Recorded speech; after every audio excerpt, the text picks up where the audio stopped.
a very warm welcome. I am Gushin Galan and you're watching Firstpost. In the next few minutes, I get you the top 40 updates from around the world, only here on Fast and Factual. Let's get started. We begin with the ongoing game of tariffs by US President Donald Trump. India responded to Trump's announcement of a 25% tariff on goods imported from India, saying that the government will take all steps necessary to secure our national interests. In an official statement, the Indian government said it had taken note of the US president's remarks and was closely studying the implications. The statement read, and I quote, "India and the US have been engaged in negotiations on concluding a fair, balanced and mutually beneficial bilateral trade agreement over the last few months." Trump issued a strong rebuke on Truth Social, criticizing India's economic ties with Russia and accusing both countries of having dead economies. He claimed US businesses with India and Russia is minimal and urged continued separation. Trump also warned former Russian President Dmitry Medvedev to watch his words, calling him a failed leader who is entering dangerous territory. This after Medvedev warned that Trump's approach could lead to war. Meanwhile, Trump also announced that the United States has finalized a deal with Pakistan to jointly develop the country's oil reserves. Trump said the two nations are currently selecting a company to lead the partnership and hinted that Pakistan may one day sell oil to India. The US has imposed new sanctions on a large shipping network run by Mohammad Hossein Shamkhani, son of a top advisor to Iran's supreme leader. Washington says the network is moving Iranian and Russian oil using over 50 tankers and generating billions in revenue. Iran called the move malicious and accused the US of trying to harm its economy and people. Protesters gathered near the US Embassy in Seoul after Washington agreed to impose 15% tariff on South Korean imports, down from a threatened 25%. While the South Korean government called it a win, some citizens said the rate effectively increased from zero and expressed concern over future defense and trade talks. Former Vice President and 2024 Democratic presidential nominee Kamala Harris has announced she will not return for governor of California. In a statement, Harris said she will step back from elected office for now, but plans to remain active in supporting Democratic candidates and engaging with the public. Canada said that it would recognize Palestine as a state if the Palestinian Authority commits to make certain governance changes, including holding elections. Prime Minister Mark Carney stated that he had received assurances from the Palestinian leader Mahmoud Abbas during a call and plans to formally recognize Palestine at the United Nations General Assembly in September. The dramatic policy reversal by Canada follows similar ones by France and Britain. Russia launched over 300 drones and several missiles at Ukraine overnight. The attack caused damage in 27 locations across 4 districts of the Ukrainian capital, Kyiv. Ukrainian defenses intercepted most of them, but 5 missiles and 21 drones still hit targets, killing 6 people, including a child, and injuring 52 others. Iran-backed Hezbollah rejected US demands for the group to disarm, saying such actions only benefit Israel. The US wants Lebanon's government to formally agree to disarm Hezbollah before peace talks can move forward. Hezbollah accused Washington of working in Israel's interest and vowed to keep its weapons. Meanwhile, Lebanese President Joseph Aoun said that his country was determined to disarm Hezbollah. Auction House has returned a set of sacred relics known as Piprawa gems to India. The jewels, reportedly linked to the remains of Lord Buddha, were scheduled to be auctioned in Hong Kong this May. But the sale was halted after India threatened legal action. Prime Minister Narendra Modi announced their return, calling it a proud and joyous moment for the country and a major win for preserving cultural heritage. On to climate news now. In India, New Delhi and NCR woke up to light showers after a night of heavy rainfall. Heavy downpour caused traffic snarls and waterlogging across several areas on Wednesday. The Met Department forecasts light to moderate rainfall till at least August 5th. Meanwhile, in the state of Madhya Pradesh, over 2,900 people were rescued from flood-hit districts on Wednesday. However, 2 people died in Gwalior after a house collapsed amid relentless rain. Authorities remained on high alert for more rain. Parts of Japan woke up to yet another day of extreme heat. Japan recorded its highest ever temperature of at least 41.2 degrees Celsius on Monday. The heat wave also pushed Kyoto to 40 degrees for the first time on record. The government warned temperatures could rise further this week. Meanwhile, over 30 cities broke local heat records across Japan. The extreme weather was linked to climate change, according to officials. In South Korea, according to the official data released on Thursday, at least 22 tropical nights in a row broke a century-old weather record in Seoul. Overnight temperatures stayed above 25 degrees Celsius for the entire month of July. The capital also recorded its hottest July night on Wednesday.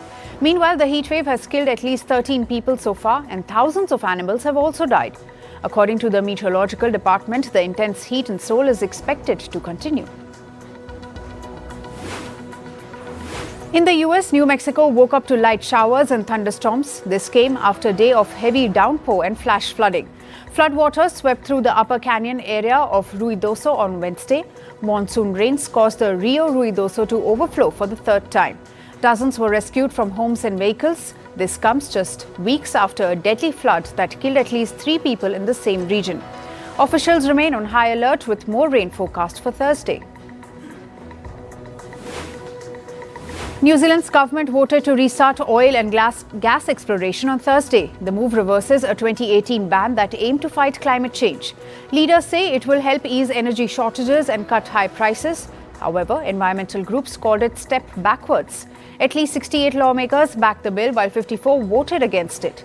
New Zealand's move to restart fossil fuel exploration comes just a week after the top UN court warned states could face consequences for climate harm. Moving to business and tech news now. Indian stock markets opened lower after the US announced 25% tariffs on Indian goods. The Nifty 50 fell 0.66%. The BSE Sensex lost 0.71% when markets opened. All 16 major sectors reportedly losses in early trade. Trump's new tariff move has damaged ongoing India-US trade negotiations.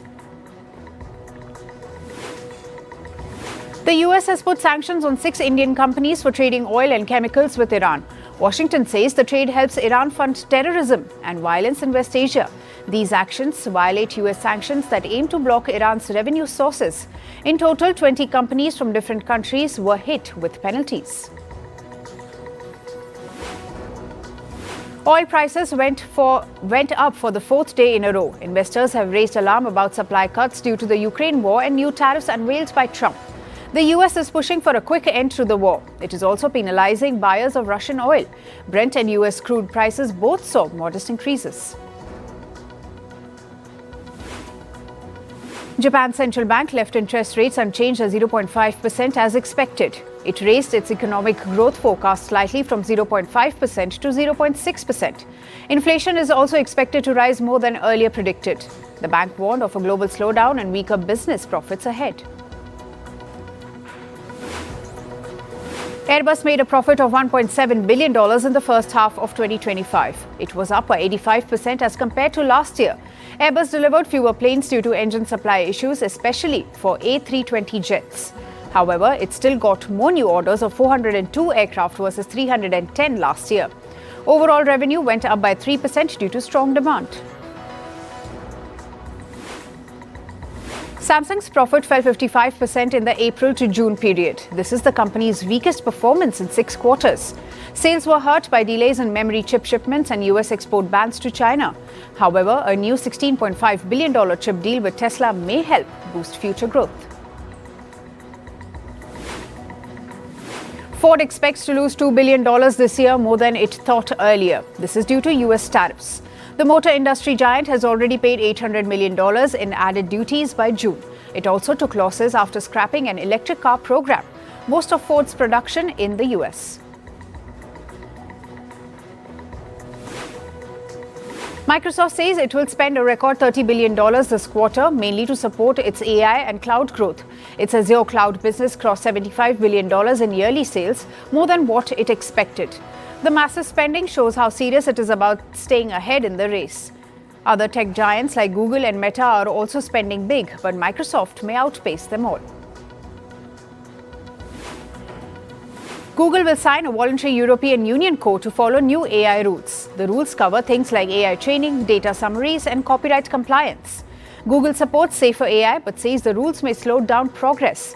It fears the strict laws could hurt innovation and Europe's competitiveness. Warner Bros. Is cutting jobs in several departments. It will affect about 10% of staff. The layoffs are part of a major restructuring by parent company Warner Bros. Discovery. The company plans to split into two, one for films and streaming, one for TV networks. Moving to sports, we begin with cricket. India and England are set to play the fifth and final test of the series at the Oval. Hosts England to play without Ben Stokes due to injury, with Oli Pope stepping in as captain instead. The visitors, led by Shubman Gill, will play the decisive game without Rishabh Pant, who got injured during Manchester Test. England currently lead the series 2-1. India look to tie the series 2-all with potential win in the fifth test. Meanwhile, India's team management is reportedly not satisfied with the ball change protocol during the ongoing Test series in England. Team India have reportedly conveyed these concerns to the ICC match referee. According to reports, the team management also believes that England got preferential treatment when it came to choosing balls at the start of the crucial third test of the series at Lord's. Matt Henry bowled New Zealand out into dominant position on the first day of the first test against Zimbabwe. Henry took 6 wickets as Zimbabwe were bowled out for 149. New Zealand were 92 for no wicket at the close, with Devon Conway and Will Young unbeaten on 51 and 41 respectively. In tennis, Japanese star Naomi Osaka advanced in Montreal as she beat Wimbledon quarter-finalist Ludmila Samsonova. The 4-time Grand Slam winner saved 2 match points in a 4-6, 7-6, 6-3 triumph over her Russian rival in the second round. This was Osaka's first win while working with the current Wimbledon champion Iga Świątek's former coach. Canada's Eugene Bouchard brought down the curtains on her career. The former world number 5 lost 6-2, 3-6, 6-4 to Belinda Bencic in the second round of the Canadian Open in Montreal. The 31-year-old had announced earlier this month that the tournament in her hometown would be her last. Bouchard retires from tennis after 16 pro career that saw her reach a Wimbledon final and semi-final runs at the Australian and French Opens. And the 2-time defending champion Jessica Pegula advanced to the Canada Open. The third seed saved 5 set points in the opening set on her way to claim 7-5, 6-4 victory over Maria Sakkari of Greece. Meanwhile, Australian Open champion Madison Keys opened her campaign with a 6-2, 6-1 victory over Germany's Laura Siegemund. In badminton, in a setback to the Indian contingent at Macau Open, young guns Ayush Shetty and Unnati Hooda crashed out of the tournament. In men's singles, Ayush Shetty, the recently crowned US Open champion, was beaten in straight sets by Malaysia's Justin Ho in the round of 16. Meanwhile, in the women's singles, 17-year-old Unnati Hooda faced a first-round loss against Denmark's Julie Jacobsen. Hooda had recently beaten compatriot and 2-time Olympic medalist PV Sindhu at China Open. Indian mixed doubles pair Tanisha Crasto and Dhruv Kapalia also crashed out of the Macau Open. After an easy win in the opening match, the Indian duo fell to a Malaysian pair 21-19, 13-21, 18-21 in the round of 16. In football, India have been invited to play in the Central Asian Football Nations Cup next month. India will play alongside 2026 World Cup qualifiers Iran and Uzbekistan. The tournament will run from August 29 to September 8 in Uzbekistan and Tajikistan. Iran won the inaugural edition in 2023. Germany's 2-time Olympic biathlon gold medalist Laura Dahlmeier was confirmed dead after being hit by falling rocks in Pakistan-occupied Kashmir. The accident happened on Laila Peak at the Karakoram range. Dahlmeier won 7 World Championship gold medals at the 2018 Winter Olympics in South Korea. She became the first woman biathlete to win both the sprint and the pursuit at the same games. She retired from professional competition in 2019 at the age of 25. And finally, from the world of entertainment, Kesha has announced a 4-city tour of Australia in February 2026. She will perform in Brisbane, Melbourne, Adelaide and Perth. It will be her first return to the country since her appearance at the 2024 Australian Open and her House of Kesha event in Sydney. T-Pain, MGK and Zed will headline the T-Mobile Zone at Spear Stage in Las Vegas during the Formula One Grand Prix weekend in November. Supporting acts include Sophie Tucker, Jess Klein and others.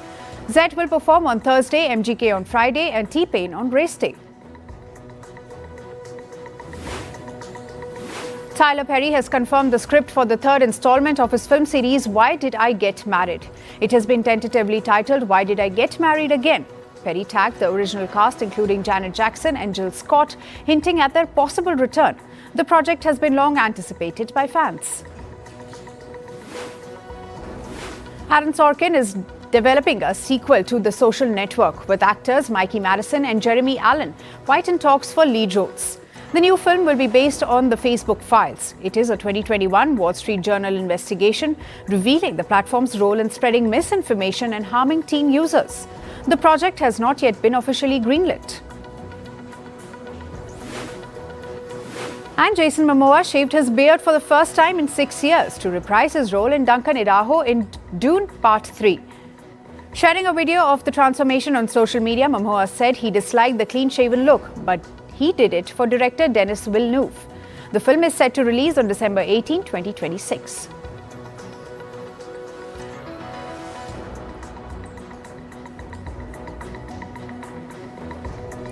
That's all for today. Thank you for joining us. I am Gushin Galan and we'll see you right back here tomorrow. Until then, stay informed and stay tuned to Firstpost.